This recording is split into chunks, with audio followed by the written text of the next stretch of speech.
Hi,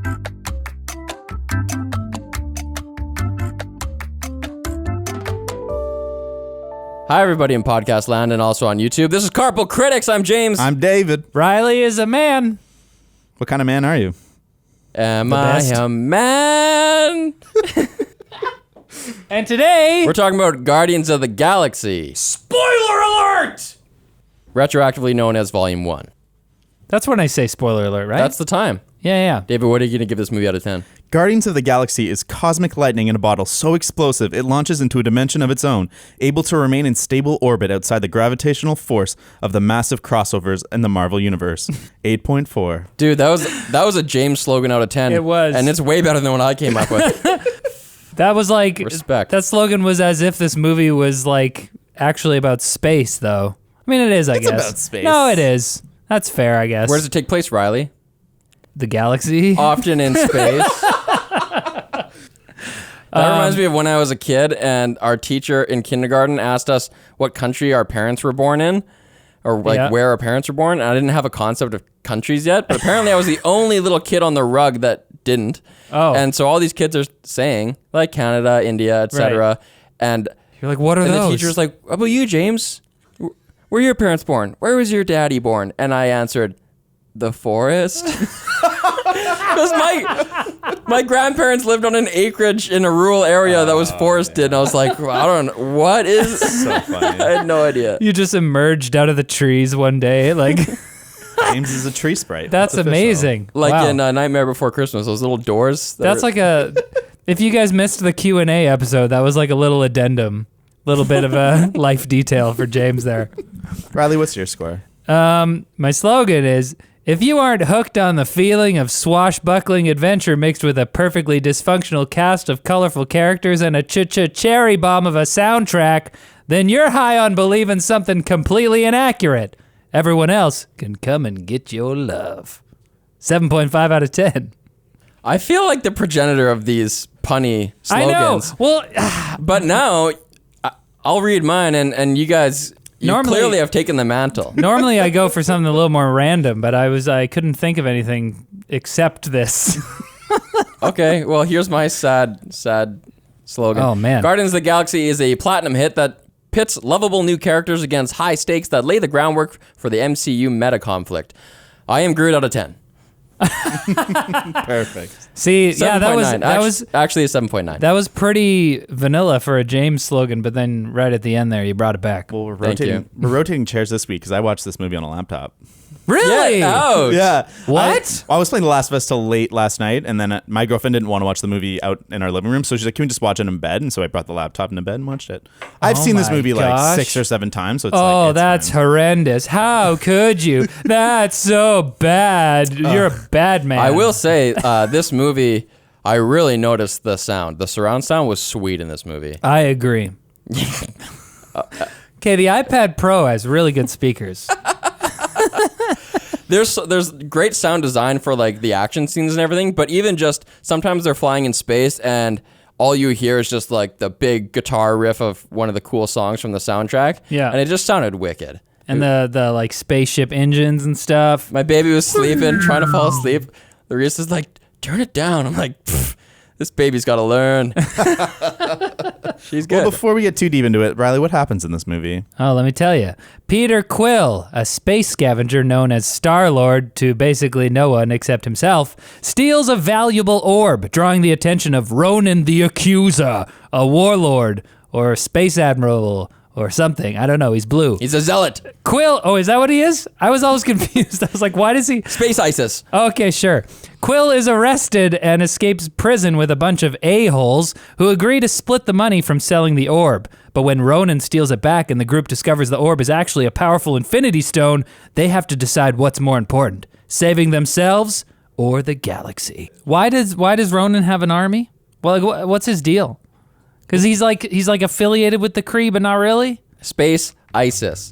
We'll get right into that after this message from our sponsor, Manscaped, the best in men's below-the-belt grooming. And above the belt, I must say, you can really go ham on the nipples with no fear of ripping Anywhere those you little want, puppies off. on other people.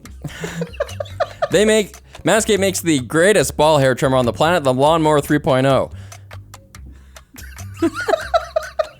That is all. The greatest ball trimmer on the planet. Manscaped makes the greatest ball hair trimmer on the planet, the Lawnmower 3.0, with a ceramic blade, a 7,000 RPM quiet stroke motor, and even an LED light so you can see what you're doing way down there where the sun don't shine. You, yes, you listening to this, I don't care what your anatomical sex is, you can get 20% off and free shipping with the code CARPOOL at manscaped.com. We're also brought to you by PIA, Private Internet Access VPN. Why are you guys laughing? PIA helps you hide your true IP address so you can bypass geo-restriction and censorship. You can connect up to 5 devices at once, and it includes an internet kill switch. No! If your VPN gets disconnected involuntarily. PIA is available for Windows, Mac, Android, iOS, and even has a Chrome extension, so check it out at lmg.gg/carpoolpia. That was more like the scream before someone gets killed. That was good. But it was like somebody... How many of those can you do before you're hurt? That one was fine. Great. I can do this all day, buddy. You think there's anyone in their car yet? Do you think we're at the stage where there's someone kind of mouthing along and when we say that last line, like, carpool PIA. Carpool PIA. You know how you do that? They're With your saying favorite it to podcast, themselves. you kind of like sing it along? I don't do that. Not for that part. But, All right. but maybe you do, you weirdo. Well, why don't we get back to one of the biggest surprises? I think we should talk about Space ISIS. Okay, you want to get right into Space ISIS?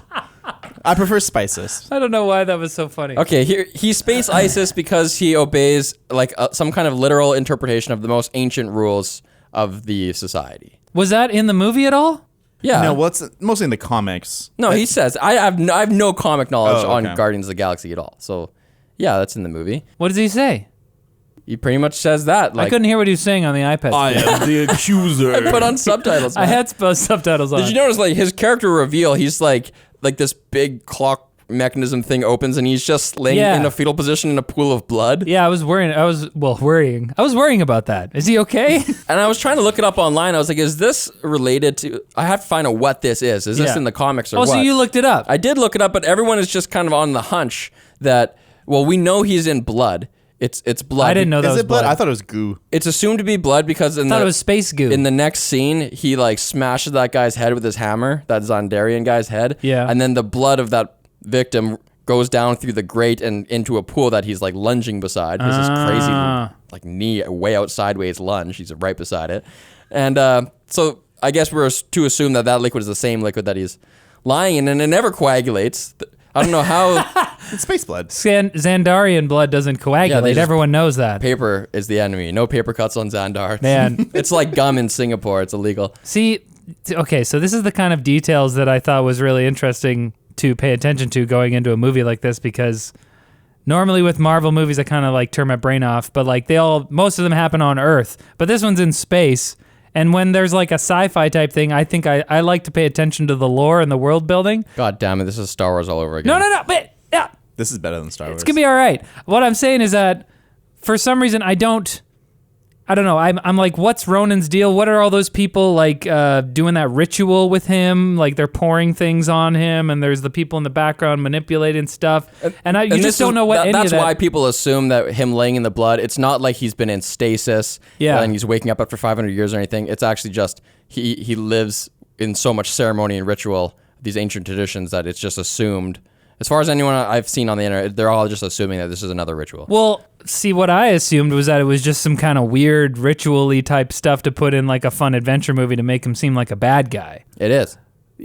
Yeah. That's exactly it. But I would have liked a little more, like if he is a religious zealot, there should be like some parts where he's like, I will cleanse Xandar with the light of the one true Kree god or something, you know? Like there should be some He stuff like basically that. does, except he doesn't deify it. He just says it's the ancient Kree culture, the ancient Kree ways. Well, yeah. So in the comics, he's not like fanatical. He's a judge, jury, and executioner, and he's not evil in the comics. He's just generally in opposition to the Guardians or the Avengers, where he's upholding a law, and he's like a staunch defender of how things have to be. Right. And so that will come into opposition, but he's not like evil. He's not trying to conquer. He's just, this is the way it is, and I will defend this law with everything. yeah, I have. I read that he's more of an anti-hero and people like him a lot more. And a lot of people are upset. The people who have heard of the Guardians of the Galaxy before this movie got made and read the comics, they generally say like he's the character they kind of got the most wrong, and it's a shame that Marvel has to kill a villain in every movie because they shouldn't have killed him off. Yeah, I think that's a big flaw of this movie. They do such a good job with the Guardians of the Galaxy, and we'll get into that in a little bit. But there's just no time to develop him. He's so one-dimensional, and you don't get his motivations. That's what's happening in all of the origin Marvel movies, right? And it's incredible that they managed to develop 5 main characters so well and make you like them so much. But totally. It's interesting because I want to compare this a little bit to the 2009 Star Trek reboot, because it has a little bit of the same issue where they are rebooting a franchise or starting a franchise. They have to introduce a whole crew of people, and so the villain gets kind of the short end of the stick. But I think Star Trek 2009 does it better, where Captain Nero is more memorable to me. He has more like personality, and with the little time he has, I feel like I felt more sympathetic for him. Like, he lost his family, and you kind of get a sense of that. His anger comes from that place of loss. Eric Bana, right? It's Eric Bana. And maybe it's just part of the performance that there's not so much makeup. Tell me this, though, David. Do they have a parallel challenge in that movie where in this one they struggle to have a relevant villain who you think is compelling and powerful and a force to be reckoned with, who is subservient to a bigger villain who they had to introduce, Thanos, for the overall arc of the MCU? They decided that this movie was going to be a vehicle for like that overall arc. Right. So they had that challenge, like, we want him to be in this, but if he's just like too OP, then why do we care about Ronan? So the compromise they made there was that Ronan just like murks the other. That dude who's like that kind of servant hand. Yeah, that mouthpiece. The mouth dude. of Thanos, like ripped straight out of Lord of the Rings. I thought his name was the Avengers other. did it first, dude. What? He's in Guardians what did it first? movie Avengers is the did it? other in? No, what are you talking about? Is that real? No. Oh, okay, jeez. Lord of the Rings is what, like 70, 80 years old? You know what? I love that guy, the other or whatever, he was ripped straight out of Lord of the Rings, like the mouth of Sauron. But he also has an Emperor Palpatine scene where like Ronan has the guy come up in a hologram and he's like, Ronan, I sound exactly like Emperor Palpatine. Yeah. Come see Thanos. Thank you. See you later. And then he shows up and he's like, boof, just murks him. And that character was in a previous MCU movie, and he was really powerful in that one. Was that Thor? No, the mouth was just he was just. I think they were trying to do kind of like a Mouth of Sauron thing and not have Thanos speak. And whenever that was, what was that? One of the Captain Americas, he showed up, I think. And this is the first time we like see Thanos like actually chilling there on the throne and speaking and stuff. And smiling. There've been end credit scenes with Thanos. But yeah, we had never had him in a movie. And they almost didn't put him in this one. They almost had him not be part of this. For that reason. And I think that would have been better for the sake of this movie. But I can appreciate that at the cost of a bit of time in this movie, they can set up things in the bigger universe. Well, I think it's not only that. I actually will disagree with you and think it is relevant for him to be there because of Gamora and her sister always talking about their relationship to Thanos. It is nice to have him present. Yeah, but for that, I almost like would have liked a little mystique, a little interaction between him and his daughters, because we get a lot of the story of the two daughters and how they compete for their father's attention, and they have that animosity toward each other, but we don't have any of that. Like Gamora tells us that she wants to escape or whatever, but it's really weird watching this movie after seeing Infinity War and Endgame, because you can tell that they hadn't solidified the characterization of Thanos yet. No. He was based off the Thanos we see here is like very clearly based off the comics Thanos, who's like in love with death or whatever, and he's like insane. So he sits on his throne and he like smiles that one time, and you're like, that's weird, having seen the later incarnation. But yeah, clearly at a later time they're like, you know what, we're not gonna have him in love with death, or we're not gonna have him like completely lost his mind.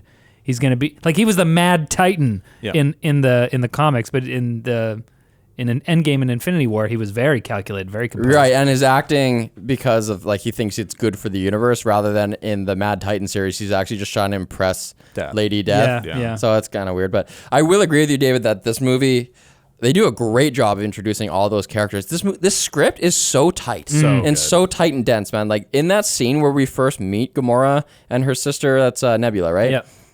It's like a crazy dense scene where in like 3 lines, you learn that Ronan is working for Thanos. He's going to give him this thing so that Thanos in turn will destroy the Xandarian people. And you learn that Thanos has 2 daughters and that they have this animosity between each other. And go. Yeah, it's like, there's a lot of details. But they did it so efficiently. It wasn't like dense and hard to follow. It was just so tight and efficient. I was like, wow. Yeah. And then when they introduce all the protagonists, they do it in such a clever way. They're fighting each other, right? We get to Peter Quill trying to flirt with and fight Gamora. And then Ratchet and Clank, or those two guys, Groot and the Rocky Raccoon show up, and then that's in the mix, and the Rocky Raccoon. wait, what's his name? Rocket. But they do It's great to see that Raccoon and it's just Bullwinkle. it's just a tight way to see them. Totally. Yeah. And they do such a good job, like, including jokes in their characterization. Like, the first time you see Rocket, he's, like, angry at a baby. He's like, stupid baby. Like, what is he? Can't walk for himself. That's such a great joke, but it serves to show, like, his insecurity about being small and, like, all these things. And, like, this movie is so brilliant at how it set up these 5 characters. He has the best joke in the movie for me. It's when they're breaking out of the prison and they're collecting all their effects that they had to surrender when they entered the prison. Yeah. And it's off screen, and he's like, they just, look what they did to my pants. They just crumpled them up into a ball. They folded yours. That's rude. Oh, I don't know. I think That's rude. That's so funny. I think Drax has the best jokes, and they've been kind of the most quoted. But like he's like, a metaphor. Oh, he won't get it. It's a metaphor. It'll go right. It'll go over. Nothing goes over my head. It'll go over his head. Kills me. Nothing goes over my or nothing goes over my head. I am too fast. Yeah. I would catch it. And like it's interesting going back to this movie after watching the second one, where they kind of take these characterizations and try and amp them up for like. Hey, a are we sequelization. spoiling the second one? Because I haven't even seen it. Really? Well, you're not missing much. It's good, but It's fine. yeah, but they take some of these like jokes or ideas and they blow them up because they're like, oh, fans like this, and it doesn't feel as authentic as it does in this movie. Like, these jokes never get in the way of the story. Like, this movie is so adept at undercutting dramatic moments with comedy without totally destroying the tension or the drama. Yeah. And like, it's amazing because so many Marvel movies after this kind of try the same thing, where they undercut a really dramatic moment with like a joke or something silly. But they always feel like it lowers what happened before. But in this movie, it just keeps it. Do you have an example? Going. In this movie or in later movies? In this one. Like, hard. okay, so when Peter Quill's escaping, he's stolen the thing with the magnet, which is smart because he's like, I'm too smart. I'm not going to get caught by these traps. He escapes. He gets on a ship and he's flying away, and the epic Guardians of the Galaxy music's playing, and you're like, yeah, he got away. And then he gets lifted by the geyser, smashed. Yeah. And you're like, okay, that's kind of undercutting that. But then he has this moment of like, oh gosh. And then the girl that he had on his ship last night pops out and she's like, Peter, what happened? He's and like, ah! Oh yeah, I kind of forgot you were here. Yeah. And like, there's 2 jokes to undercut this escape, but it never feels like it was less of a daring escape because of it. No, totally. Whereas like sometimes in like Ant-Man or Ant-Man and the Wasp, or I'm sure Ant-Man 3, there's a few just like things that'll happen, and then like Paul Rudd will make a snarky remark, and it just feels like it makes it less epic what just happened. Right before that scene, when he blasts out of that tomb, they're using his little foot boosters, and he blasts through the hole in the wall, and it kind of escapes. Yeah. Right then, my wife Larissa was like, is he a good guy or a bad guy? And I was like, he's like the first character we've been walking around with, like, he was singing during the opening credits. Yeah. Obviously, this is the main good guy. Yeah. And she's like, oh, I thought that was to show him as a douchebag. Well, No, hold on, I have the exact quote. I thought they were trying to show that he was a douche. He was like punching lizards and shit. Those lizards didn't do anything He to just him. like picks up and sinks into a lizard. I mean, they love do it. show those little lizards like jumping at him like they're attacking him or whatever. But Yeah. that's why he's fighting them off. He's not just like going around Cruelly hurting he's just them. going around massacring. I love that animals for no reason. When I first saw this movie, the moment where he like sings into that lizard, Oh, yeah. I was like, I now understand what Chris Pratt is. Yeah. I understand what this movie is, because I was late to the party with both those things. Like, yeah? I haven't seen Jurassic World. I hadn't seen this movie until like Infinity War was out. Oh, yeah. And I saw him pick up and sing into that lizard at like a microphone, and I got it suddenly. Oh, man. And it's a great example of this concept in screenwriting called premise delivery. Where if you're trying to write a really good screenplay, you should have moments in that screenplay that could only happen in that movie. Right? And like when you see a guy, like a sci-fi character singing into a little scrat thing, it's like that could only happen in Guardians of the Galaxy. Yeah, It's well, not going to yeah. happen in Star Wars. They have those little lizards, but no character's going to sing into No, one. It yeah. takes this So exact combination of ingredients to get this a shot. sci-fi comedy. Yeah, that whole title sequence is so brilliant. I don't know, seeing it for the second time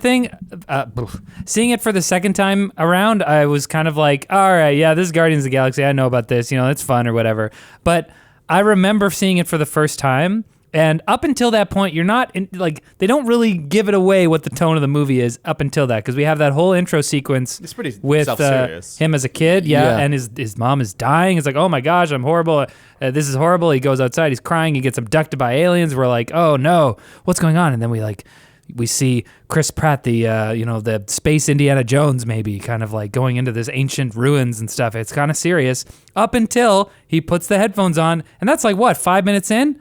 Probably more. Puts the headphones on, Walkman on the waist, presses play, and he just starts dancing. Even before dancing, the title marquee pops up with the editing. Right. The way that it's edited. That's the moment I'm talking about, where when the text comes in as the music hits, it's like, oh, I remember seeing that in theaters, and I was like, oh dang, this is a good movie. Like this is gonna be good. Yeah. This is gonna be awesome. It's interesting because that is the third tone promise you have by that point in the movie. When you're starting off on a movie or a book, you have to make like tonal promises, or you do inevitably make tone promises to the audience that if you betray later, it doesn't make any sense. Like if you're watching Inception and he's like trapped in some kind of limbo with like an octogenarian Japanese guy who's like, I remember you, and then suddenly like makes a fart joke. Like if half an hour later there was a fart joke, you'd be like, what? That doesn't align with, it's incongruous with the tone that we've set up.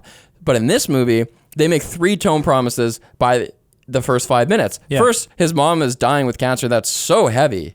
And I actually don't know if they ever really go back to that tone, but I guess they're setting up that, like, you know, the stakes are high in this movie. The very end. It's going to be some tugging of the heartstrings in this movie.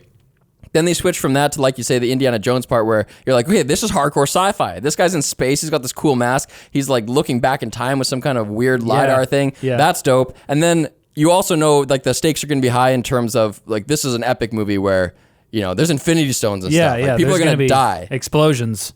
Yeah. And then you go into the actual, like the most true, the tone that the movie's known for, the funny, lighthearted brevity.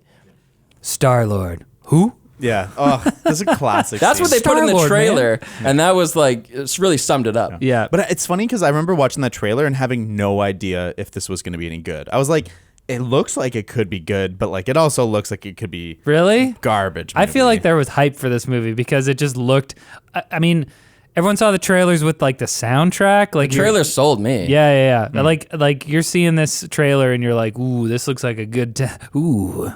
Because the trailer started with, did the trailer start with Hooked on a Feeling? Like on I mean, there were probably a few different on frame trailers. 1 of the trailer. Like, I'm not sure. Or did it come halfway through it? Who knows? Well, people Someone with who YouTube. watched it. Chris Pratt was born to play Peter Quill.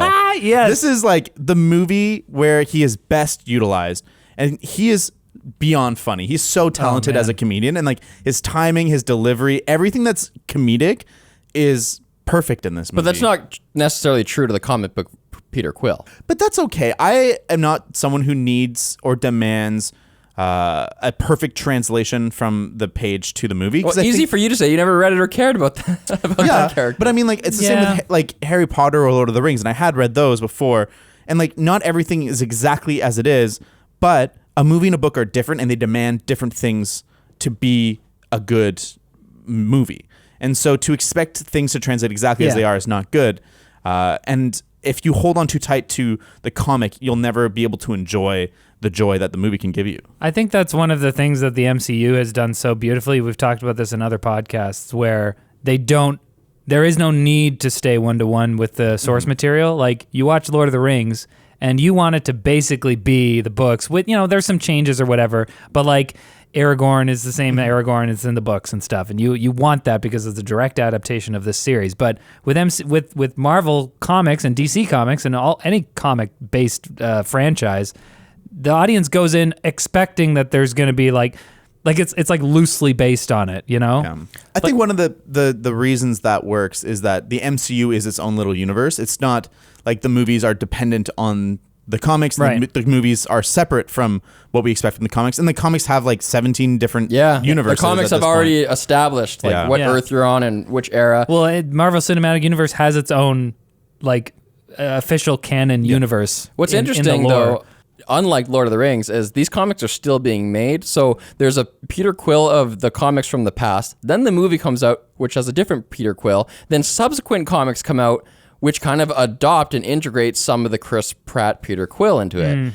That's kind of weird. That's And weird. like, when does that happen? Does that only happen if the movie's a success, or if people really respond to that version of Peter Quill? Yeah, I don't know. I mean, I've never really. I can say that. Well, I used to be interested in comics, and I'm not interested in any of those like official movie comics. You know, I don't. Oh, know. yeah. Well, there's been a movie about it. I'm not super interested in. But Yeah, Chris what's up Pratt, with being at like Superstore or the grocery store and seeing on like the bookshelf or like the magazine section, there's like a book version of a movie? You're like, why would I buy Iron Man the novel? Like, what?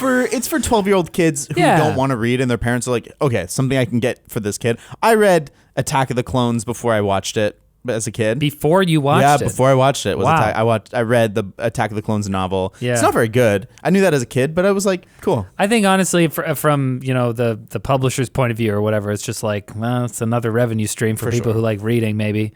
I was so happy to see Chris Pratt in this role because I loved him on Parks and Rec. Did you guys ever watch Parks and Rec? Oh, yeah. Andy Dwyer is arguably my favorite TV character of all time. Wow, that's a big statement. It's just so good, and he got on that show on the strength of his comedy. Like they were going to write him off in the first season, and they kept him on because he was so friggin' funny. And James Gunn, I saw a little bit of trivia. James Gunn, after his audition, he was like, I don't care, because whoever got the role was supposed to beef up, get fit. And he's like, I don't care if you beef up for this. We're going to like CGI a six-pack on you or something because you have to do this role. Well, apparently he didn't even want to audition him originally. He was like, Chris Pratt, man. And then his assistant was like, no, you got to audition this guy. And he showed up, and then, And he ended up losing 60 pounds. Good for him. Oh, he Getting lost ripped. weight for it. Yeah. He was jacked. I was surprised. He's in good shape. Yeah, he was like a tubby guy before, and then this movie was his first. I think it was his first big Hollywood role. It transformed him into a leading man. Now he's like the franchise, the guy for Jurassic World. Like, good on you, Chris Pratt. I always am just totally in awe of who gets the role of director. Like James Gunn had done like Slither and like Super. and Super. What was Like, Super? how do you get on a huge movie like? It's a sort of darker version of this tone, but it's like a person who's not a superhero wants to be a superhero kind of movie, like Kick-Ass, sort of. It's got like 50%. It's like really middling It's reviews. got cult status, though. sounds People will be familiar. like, it's Dwight from The Office. I will say, as great as he is as a comedian, Chris Pratt isn't the best actor. There's a couple lines he delivers, and I'm like, huh. Like when he's in the prison and the alien guard is listening to his headphones, and he steps in and he's like, hey, put that down. 1972 Blue Suede. That's my song. That's my song. And like, obviously I'm not delivering it the way he does, but like I found my that song. my song.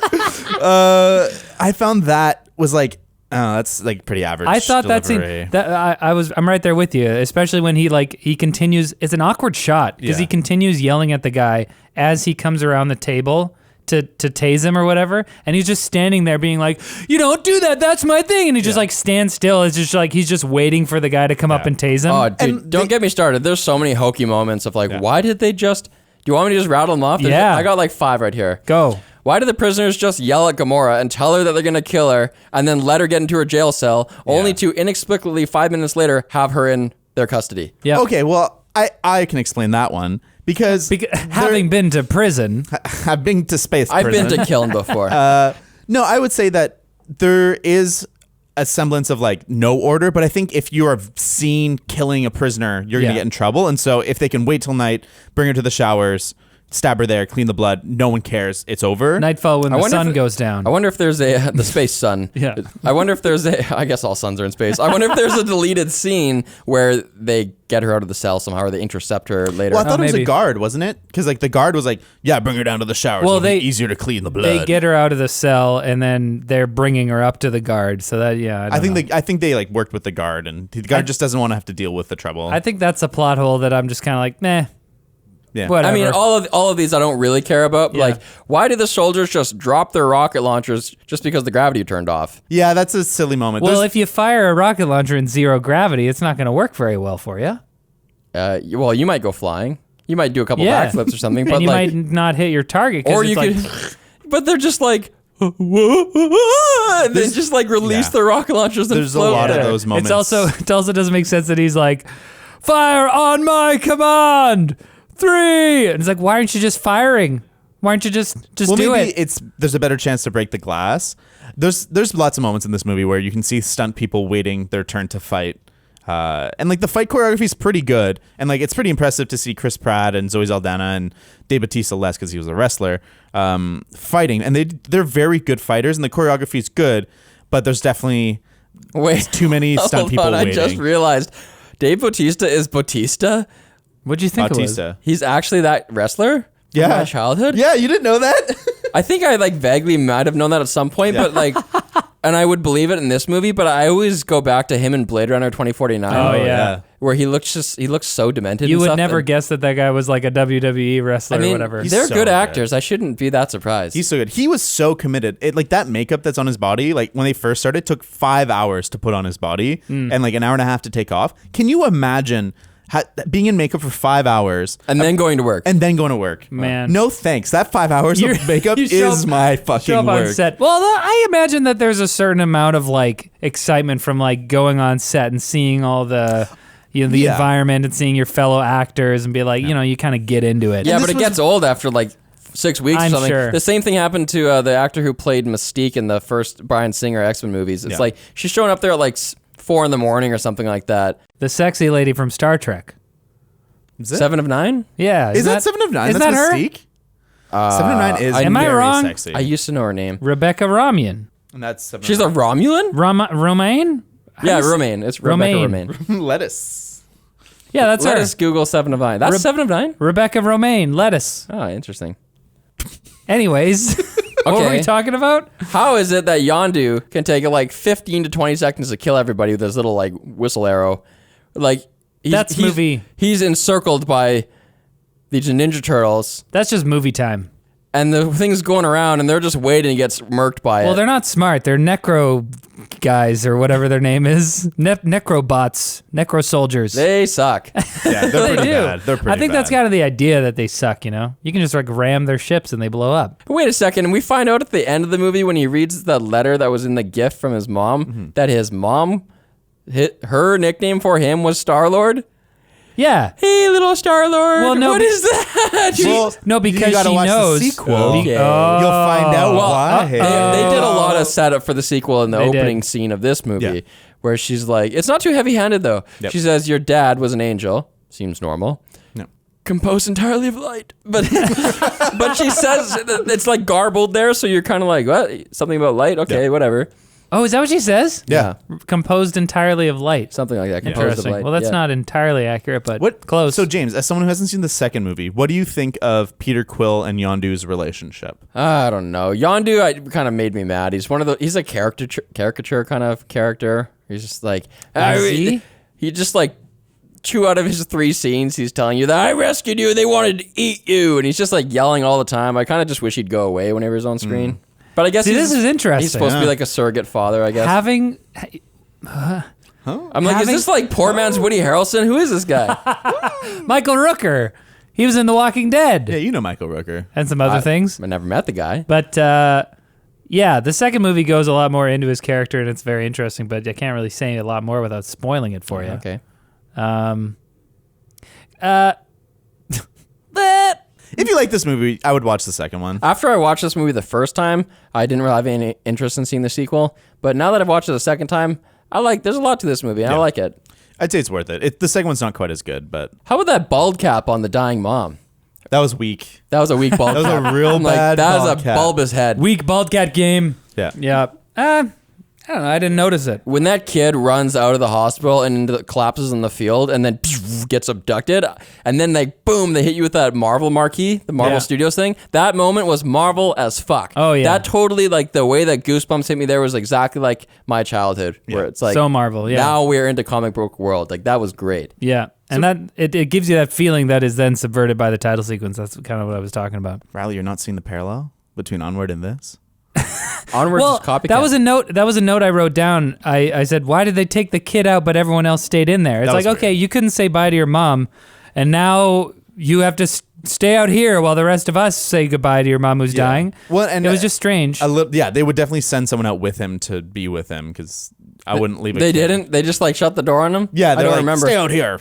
Yeah. He should have. Why didn't he just break away from the hand being held like an adult's hand? That would have been way better. That would have just made sense. Yeah, they should have shown that. What did his mom mean when she was like, "You live with your grandpa, well, until your daddy comes to get you"? Well, she believes that the dad will come back. Yeah. I'm trying to figure out if that was a setup for the sequel or if it's just to get the audience like primed for the ship about to pick him up. Well, it's a bit of a mystery box Yeah. to get you interested, I think.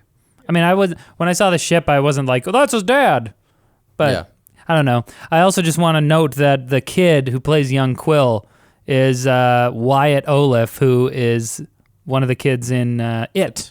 Sure is. And in I Am Not Okay With This on Netflix, and I love that actor. And I was like, oh man, he looks like completely different as that kid. Anyways, shout out. Wyatt, Shout love out. you, dude. They tried to layer a lot into that sequence too. The fact that he has a black eye from like fighting other kids, and he's fighting other kids because they're like Yeah, that's a good detail.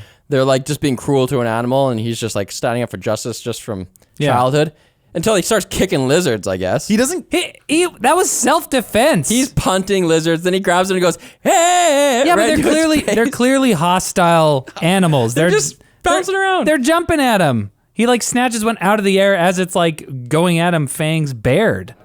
What would I you- love Peter Quill. Do you guys like the aesthetic of the created things in this universe, like the animals or the ships or the gadgets? Like, what did you guys think of like the aesthetic of the things of this? They seem pretty generic. You think? Well, I wasn't like I feel like sorry guys. Look, I can't reference Star Wars. No. I feel like in Star Wars or even Star Trek or these kind of like established franchises, there's kind of a look like you expect aliens to kind of have a certain aesthetic.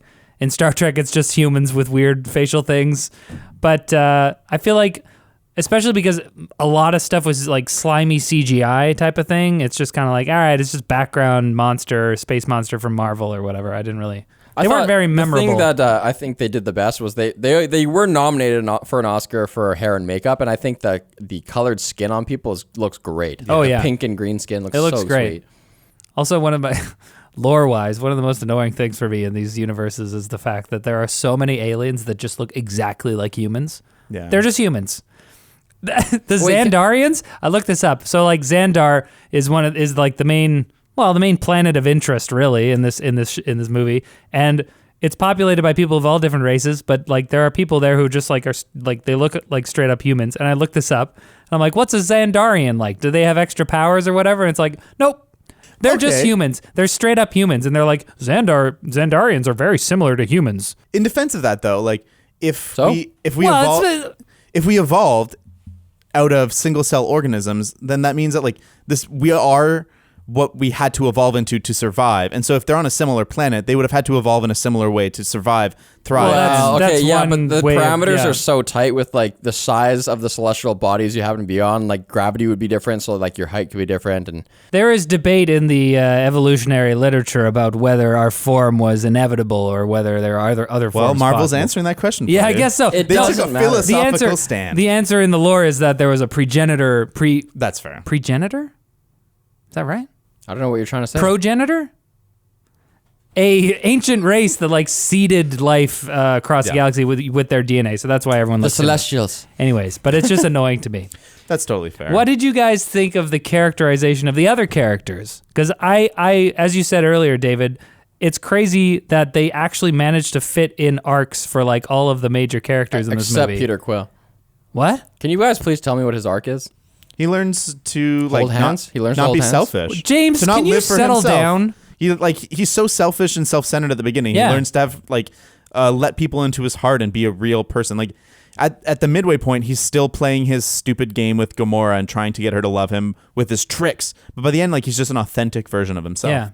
Yeah. They all kind of have a very similar arc, which is going from we only really care about ourselves to The power of friendship. It's the power of Well, They no, it's literally not- 100%. defeat the bad guy by holding hands and be It's like, not the- power of friendship. they go from caring about themselves to caring about other people. They care about their own lives to be caring about the lives of the galaxy. And that's what that was that whole last scene when they're like, I think we have to do it, guys, but we could die, but it's okay, blah, blah, blah. All right, we're all standing now. All right, are you happy we're all standing? And then they have that moment of friendship. I think that's why I like the arcs as well, because they have that, and then they also have them learning to love each other and be friends. Yeah. None of them really have friends. It was interesting on this rewatch because one of my big criticisms of Rogue One is that every character is the same character and they all have the same arc. And I'm like, why does it work fine in this movie for me that they have the same arc? And it's because they're so well defined in other ways. Yeah. And like they all have different insecurities and reasons why they're selfish. Yeah. Totally. And I think that works. And they're coming together as a team. Totally. The whole thing is that they are making the Guardians of the Galaxy. You know, Yeah. They're forming that group. So in that movie you're talking about Rogue One, they're just on a mission together. So Like Rocket has, I the second time around, I think I noticed the those way they did the scenes skin, a little like bit the more pink where and they're green like, skin just looks so hey, awesome. this is a real character with like real motivations and a background. Like the scene where they're drunk in the bar or whatever, and then Rocket like starts getting crazy because people are saying he's a freak. Yeah. And, just earlier than that, there's a camera hold on his back when he's changing that just shows how like augmented he is, and it just stays there for too long. For you know? sure. You're like, huh. Drax obviously has this thing about his family dying. Gamora has her thing about her daddy issues. She's like pretty upfront with it. Like, Yeah. they're in prison together. Like, she has no reason to like them at all. They've known each other for like 15 minutes, and she's just walking in front of them like, I hate Thanos. It's like, oh, okay. But I mean, you can interpret it as a need for survival. Like if she isn't upfront about it, then she will die. And this might be her only chance. She's being upfront about the fact that this is her chance to actually do it. There's the scene where he tells her about Footloose. In that scene, Gamora says, "My father didn't stress diplomacy." And then Peter Quill says, "Thanos." And she says, "He's not my father." That's pretty And I'm funny. like, wait so who said- didn't stress your actual father? You don't. That's weird. It was so weird. Yeah, that I is think a weird. big flaw of this movie, and this is one of those things that like, unless the planets align, you can't get this, is that Peter and Gamora just don't have good chemistry. I don't feel their connection at all. I just don't believe she could love anybody. I don't think that. I think like she could. And like does in seem later movies, unrealistic. it feels a little bit more. But just like on an interpersonal level, when they're like flirting and stuff, I'm like, they just feel like they're like in different worlds. And I think Yeah. maybe that's kind of what you're feeling too. Is just like they don't feel like they belong together. And like Yeah, they don't, she's just so standoffish. Yeah. And reserved. Like, and I feel like that kind of diffuses some of it when he sacrifices himself to save her. Like I still feel it, but because I didn't like, they're not like. There's no electricity flying between them. It probably loses a bit of you know who power. I could see her getting with? Vision. Yeah, more. Yeah, maybe. I Peter feel like Quill with Wanda. I feel like maybe that's why it's entertaining to watch though, because you would expect that she would want somebody who could like maybe match her in proficiency or whatever. You know, someone with an infinity stone in their head. But I think the fact that she is so kind of like, she has a stick up her butt or something, and then Peter Quill comes along and he's just like, "Hey, I'm a big dumb guy" or whatever. It just kind of like breaks her down. Yeah, Who put the sticks there? I think the idea, I think the idea of it is totally fine. I just think like it's a more performance thing where I don't buy that he's breaking down these Right. barriers in her. Zoe Saldana she's a decent actress, I guess. I think she's great. It's not super. She's been in everything big. Yeah, no, I'm not saying. I think she's one of those actresses where I haven't ever seen a scene with her where I'm like, damn, that makes me feel something. It's just kind of like, yep, there's Zoe Saldana doing Hollywood acting. What else is she in? Star Trek, Avatar, The Losers. Is she an Avatar? Yeah, Is she? she is the Avatar. She's the one that like. I see Oh, you. she's the Yeah. right, She's the the one. alien. Yeah. I thought you were. The Avatar. Well, technically. No, I know. It's Jake. Jake is the Avatar. What do you guys think of the fact that like the musicness in this movie, the soundtrack, all of that vibe, it's like narrative. There's a narrative element and the experiential audience element of it, and that's all added. It's not from the comics at all. I Yeah. love it. I think it works so well. And like this soundtrack is the first movie soundtrack that has all originals to go to number one on the billboards. And there's a reason, because it's a great soundtrack, but because they integrate it so tightly into the narrative, it has emotional impact and it gives a new context to each of these songs that makes them even better than they were before. When you say originals, you mean like?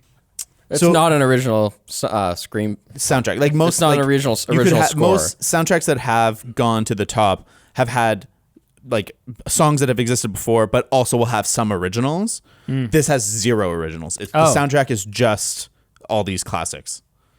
And That's it was interesting 'cause- nominated for a Grammy. That's so weird. Yeah, let's nominate this mixtape. Yeah. It's like, great job on the mixtape, guys. I You get it a going Grammy. I get it going to number one, but nominated for a Grammy. And apparently it's a 500 track playlist.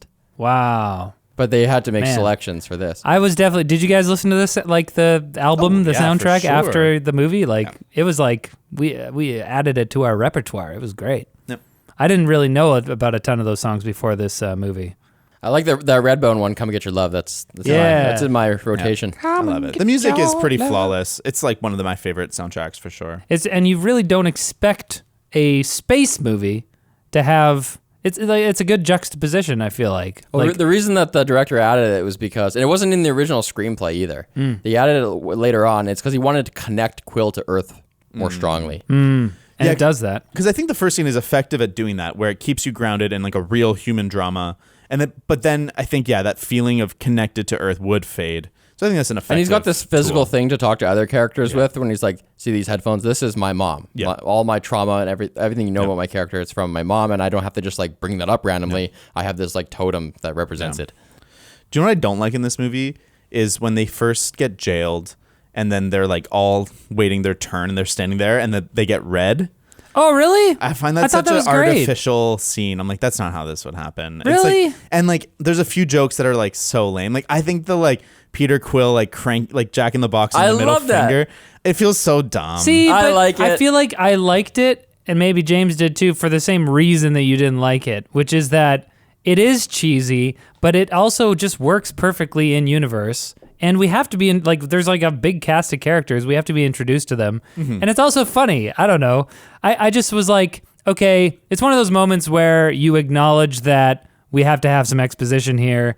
And I thought it worked really well within the frame. That's fair. And for me, what makes it story. work better is that it's really rich with Easter eggs. If you read the little like Oh, yeah. the little written description, it says like the associates of Rocket. It includes what's her name, like Lila or Illa. yeah, Leela, that little like otter that he busts around with, who might be in a future sequel or something like that. Maybe. There's tons of different stuff, and even you can see like a DNA, like a double helix for Chris Pratt's character Quill, and there's like an alarm going off in front of it that kind of like foreshadows the fact that he only has half human DNA. Right, There's right. tons of stuff in there. It's Yeah, cool. I loved it. What a bunch of a-holes. I don't, and that line I found weird because it's in the trailer, but I figured they were just like using that line for the trailer, and I'm like, just say that the SS man. I think it's funnier. I think it's funnier when he says a-holes. It's just Maybe. like they're not even worth the asshole. It's like they're just like, That's fair. they're jokes. I guess it's just I don't find it particularly clever. Like in Brutal Legend, you can turn off the swearing, and then instead of like motherfucker, it'll be like mine tank take a kilometer. Like it's something real. Yeah, but What are people you actually saying? say Wait, is it garbled speech or it's No, like, it's a real thing. It'll yeah, be like in Swordfish, the movie with Hugh Jackman. I saw it on TV one time. Yeah. And instead of going "F you," like saying Yeah. it actually, he goes "Forget you." yeah, or like Forget snakes on a plane is like I'm tired of these Monday these I can't remember like Mother forgetting snakes on my mother forgetting onto plane. Monday to Friday plane. Like that stuff's so much better. And so like if you're gonna censor yourself, at least be clever. I like when Well, John but- C. Reilly's like, "Well, I don't believe that anyone's 100% a dick." Yeah. That was great. I just love the comedy in this movie. I think that great. it's such a great I already said juxtaposition, so I can't say it again. But it's also a great juxtaposition between the kind of like serious sci-fi kind of like we're in a life and death situation, we're in space, things are exploding, and then like people are calling each other a-holes and douchebags at the same time. It's just I think it works super well, especially with this whole irreverent feeling that they set up with the soundtrack and. Yeah. So I this love is it. phase 2, right? This is phase 2. And okay, so this is what you talk about when you talk about taking bigger risks. Yes. Because it's like, who the hell are the Guardians of the Yeah. Galaxy, right? This is a big risk. But they kind of had to, because it's like, how many Spider-Man and X-Men movies are you guys gonna make? Yeah. And even Iron Man was like a B-lister.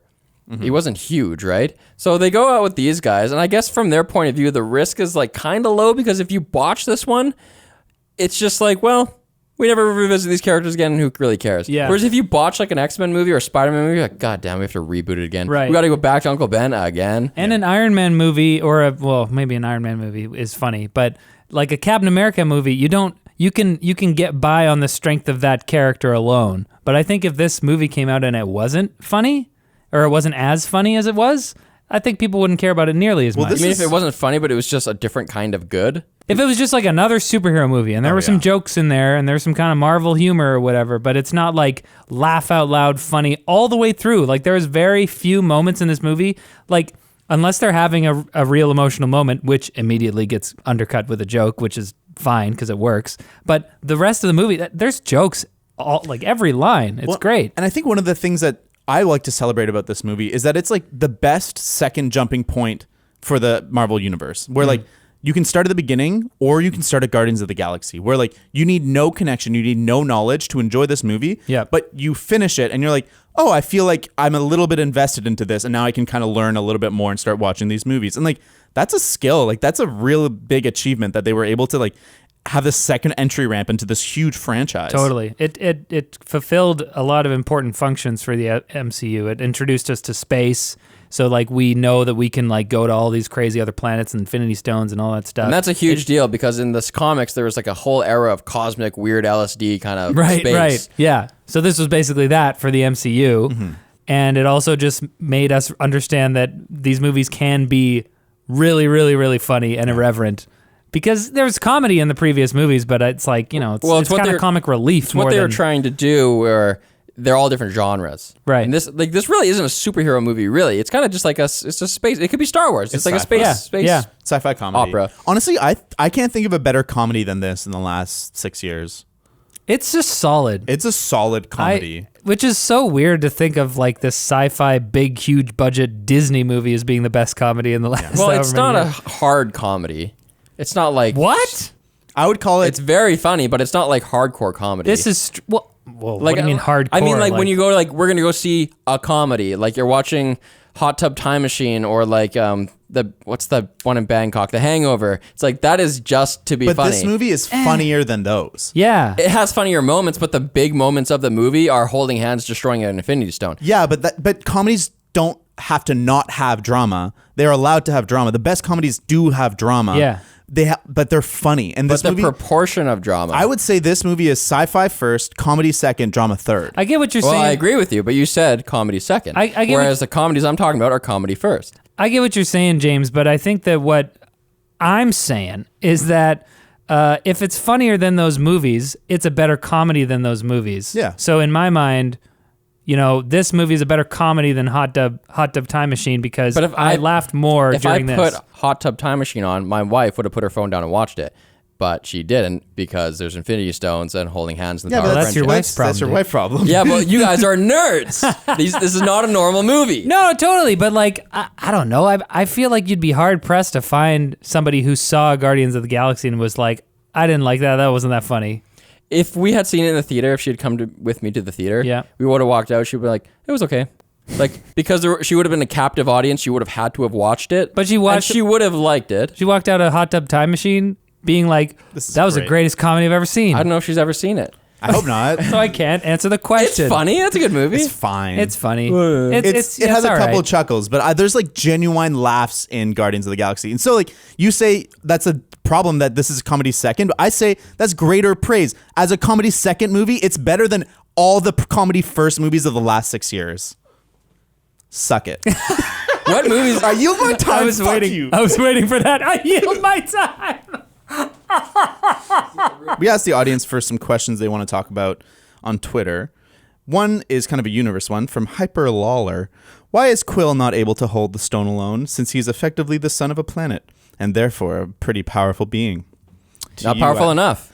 Yeah, I agree. I think that he's able to hold it and not explode immediately because he is the son of a planet. Yeah. But he needed the friendship power to really contain it. And they're all pretty powerful individuals. Well, Gamora is, I guess. She's like got superhuman strength and endurance and all that So is Drax. stuff. Yeah. And Groot. They're all strong. Groot wasn't there. It was Rocket. Groot was there in spirit, man. Groot was dead. Not in my heart. What kind of strength does it depend on? I think strength of spirit. Probably all of it. I think it's Is it like the worthiness thing, like how Captain America can pick up Mjolnir? That's how I see it. I don't think it's like a... I think it's a combination of like physical endurance and durability and your like willpower to not blow up. If you had to pick one favorite character from this movie, who would it be and why? From Jared Moore. Oh, he has a question on the mailbag episode. What's up, Jared? What's up, dude? I think my favorite character is definitely... Well, okay. Peter Quill is the obvious one, but if Peter Quill's out of it, Drax, 100% Drax. I just the whole idea of him being completely literal, I think, was such a brilliant choice. There are so many good parts of that. What's the plan scene? He says, "Oh, they're talking about the plan," and Drax is like, "Wait, what plan?" And he's like, "The plan I just said." And he's like, "I wasn't listening. I was thinking about something else." It's just so, I don't know. And the metaphor going over his head thing is just like, I don't know. I just thought that was such a. I mean, has that been in another movie before? It probably it's not has. even in the comics. That's like a thing just made for just for the. Are you sure? But like, yeah, I'm he's trying not to think. hyper literal in the comics. He's I thought simpler. he was. He's simpler in the comics, but he's not a hyper literal society. It's just like a caveman society. I thought I read that actually depends on which era of Drax you're reading. Okay, maybe I haven't seen that one. There's some eras where he's just totally dumb, and there's some eras where he's like quite wise, and this character is a departure from that. But I thought that the literal thing was part of it. I feel like with Spock and Star Trek, you might get some things like that, and you do, where he's like, I'm not familiar with this turn of phrase or whatever. But like having it just baked into Drax at like the base level, it just leads to so many gags, and it's great. The moments when he like full laughs are so good. And, like just full violence. He's like, The part where this is Rocket, but like Drax does this too, where they do like a fake laugh or something. Yeah. God. 12%. Ha ha ha ha! That's a fake laugh. It's real. That was great.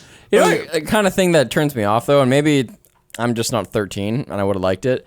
When Rocket gets a weapon, like in slow motion, and as he's like turning and about to aim it, and he's like, "Oh yeah." Yeah. I don't like that. I'm just like, this is lame. Oh yeah. Like, but if I was like 12, I would have been like, I would be quoting that. I would have loved it. That's so true. I don't know. I thought And this is what I'm talking about with my wife and shit. This is a kid's movie. Oh, it totally is. There's a Bryan Singer. It's not a kids movie. It's a kid-friendly movie. in the extra features for like X1 or X2. I remember being a teenager, or maybe even a preteen, and watching these extra features, and Bryan Singer was like, at the end of the day, it's for the kids. And I was just like, you Screw son you. of a bitch. No, it's not. It's cool. This is art. He's right. It's for the merch. I don't know. I liked how Rocket clearly had some sensitivity to the fact that he was like genetically engineered and constructed or whatever, and that kind of like translated into like unhingedness. And I don't know. I like I'm that. okay with him being unhinged. Yeah. Well, he gets a gun in his hand and he's like, oh, that's his reason for being right there. Hypothetically, Avengers versus the Guardians, who would win? That's from Star Nitin. That's a what? Star, come on, bro. It's not even a question. It's not even a question. Avengers. Yeah, come on. Iron Man by himself. Scarlet Witch could kill everybody. Yeah, Vision by himself. Yeah. All right. Shizzy1427 asks, talk about how bad Phase 2 is as a whole. Really weak area of the MCU overall. I'll take this one. How bad what? Fuck you. Oh, Phase 2? Whoa. You Just can't kidding. just F our audience, Yeah, man. David. Don't F him unless he consents. You don't like Phase? Oh, no, he doesn't like Phase 2. Okay. So I think wasn't Phase 2? Define it for us, Okay, please. so I'll have to pull them up. Thor is the best MCU, clearly. I would say, so MCU right now is divided into 3 phases. There's 6 movies in 1 and 2 and 11 in Phase 3. And so I think that really if you divide it into equal parts of movies, so 6, 6, 5, 6, really every phase is about equal, where there's 2 very good movies and everything else is like okay. And so I don't stinkers. I don't think there's any worse or better phases. I think they overall get better. And the average score would probably be raised. But like there's some okay movies. What's in part Phase 2? 3. Give Phase it to us. 2 is Iron Man 3, Thor Dark World, the worst movie of Phase 2. Captain America Winter Soldier, maybe my other favorite movie. Guardians of the Galaxy, Avengers Age of Ultron, and Ant-Man, which is fine. Well, I think if he's the type of person, because Winter Soldier and Iron Man 3 are both divisive. So if he fair. comes on that side of it where he thinks those 2 suck, then you've got the Thor on top of that. That's 3 of them suck. Did you say Winter Soldier was divisive? Yeah. What? People don't like the Winter Pretty Soldier? universally loved, I thought. I think Civil War is divisive. Yeah. Civil War is more like people either hate it or love it because Yeah. of that airport scene. They're like, the airport scene is silly. Well, and there were definitely some like that character wouldn't do that type of that's moments in I Civil like War. I love it. I like all of it. Please hire me, Kevin Feige. And speaking of audience stuff, I'd like to read for you this awesome review we got from somebody. I'm sorry I didn't put your name down. This is incentive. But you'll know who you are. I'm not a podcast man, but I heard about this one day on the WAN show, and I come here every week to listen to Riley's lovely optimism, James tear him down, and David flexing his film degree on all of us, recommending it to everyone I know. I hope you know several people, buddy. Thank you. That's very nice of you. I found That his was name. so nice. His name is Why Are All the Good Names Taken? Is it actually? That's his name. That was a. It's a great name. I think that's a fair review. I'm pretty objective. I'm gonna say that's pretty good. Well, that's a shitty take. See what I did there? It was meta. I'm tearing you down. Oh, and then David. Based on my analysis of this argument. Is that it? Is there more? That's the review, baby. If you think you can do a better Baby? review than that, then send it in. Maybe we'll see it. Maybe we'll read it. Yeah, please tell us what you think of the podcast. We've how long have we been doing this now? 6 months? Which number have we 30 been tracking the It's episode 33. numbers? This is 33. I don't know if that includes all the ones we've released and the one. It's ones that we have released, I believe. Okay, so there's 33 also repeating? secret episodes that we haven't released. Oh. And maybe we'll get them. That person one day. asking for the Joker. If you give me $10,000, I'll release it just for you. Yeah. Give us $80,000. We'll give you the American Psycho episode. No, million. We didn't release either of those? I feel like one day we should just do the American Psycho episode again. We should just watch the movie again and redo the episode. Like I don't want to. I don't wanna watch it I don't want to again. do that. I'm talking like in 2 years. I don't ever want to watch that movie again. You guys suck. It's a great movie. Riley, let's just get this over with. We'll do a review. American Psycho. It sucks. Patrick Bateman is the best character in the world. So hot. Okay, if you guys listening wish I was him. disagree with these guys, then leave a review, a 5-star review, where you say James is king, and he hangs out with 2 losers on this podcast. No. I love the movie, James. This is a big joke. guys This just is a haven't long, seen really it, long joke I've been doing for so long now. You have to see it 10 times before you get it. Not if you want to keep your spleen. You gotta see so many good jokes. You do have to see it 10 times. Like that one. Anyway, you guys, hit us up on Twitter at Carpool Critics and email us carpoolcriticspodcast@gmail.com. Can't wait to talk to you. Oh, we're gonna do a Christopher Nolan movie next, I think. Yes. Answer the poll. It's not gonna be Dark Knight. I'm sorry, but go on Twitter and vote for what you think it should be. Actually, probably by the time this is up, the poll will be done. That's true. I spelt Memento wrong also. And after that, It's Memento. there might be an episode with no Riley for some reason. He'll be on holidays or something. And Some kinda- we're gonna have someone in some here. We kinda don't know trip. who yet. Yeah, I'll be back though. Maybe a girl? I don't know. We have to ask Linus. Are we permitted to Are have there a girls female? allowed? Linus, put a wig on. How do you say goodbye? How does one say goodbye to the most perfect podcast audience ever? How would Ooh, I Dra- love you guys. How would Drax say goodbye? Farewell. I'm leaving. Behold. he has to like respond to a turn of phrase, so it's He like says something. catch you on the flip side. I catch the flip side every time. I can't be flipped. My center of gravity is too Ah, there it is. Oh, David, Brilliant. you're flexing on us. Boom. How's See it you a later. flex? That was good. So good. It's too good. Every time I'm just. Okay, how do we Stop the recording. Bye-bye.